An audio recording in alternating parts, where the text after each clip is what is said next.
coupable des 34 chefs d'accusation. C'est ce qu'a décidé à l'unanimité un jury de New York après seulement 2 jours de délibération. Donald Trump, le premier président américain jugé par un tribunal pénal, a falsifié des documents commerciaux pour dissimuler des informations potentiellement préjudiciables avant l'élection de 2016. Après avoir entendu le verdict, le président républicain, pressenti à la présidentielle de 2024, a quitté le palais de justice, déclarant que les électeurs décideraient de son avenir le jour de l'élection. C'était un procès truqué et honteux.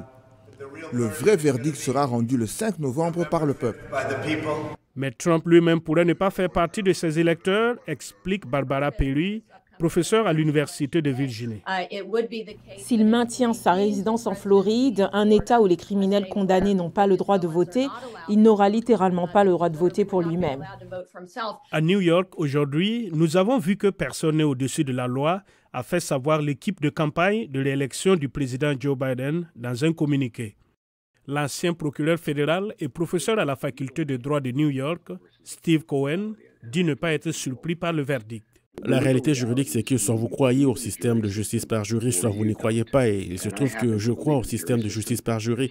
L'affaire a été jugée, elle a été jugée avec soin, parfois presque méticuleusement. Cela ne signifie pas qu'il n'y aura pas de problème en appel. Il y a toujours des problèmes en appel. Cela ne veut pas dire qu'il n'y aura pas de surprise à venir.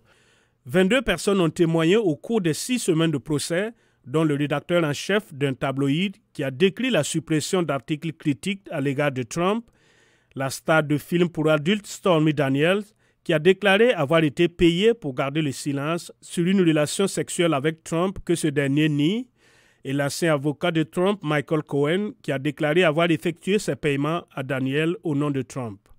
Pour le procureur de Manhattan, Alvin Bragg, le jury a pris sa décision sur la base des preuves et de la loi. Et même si ces prévenus ne ressemblent à aucun autre dans l'histoire américaine, nous sommes arrivés à ces procès et finalement aujourd'hui à ces verdicts, de la même manière que pour toutes les autres affaires qui arrivent au tribunal, en suivant le fait et la loi et en le faisant sans crainte ni faveur.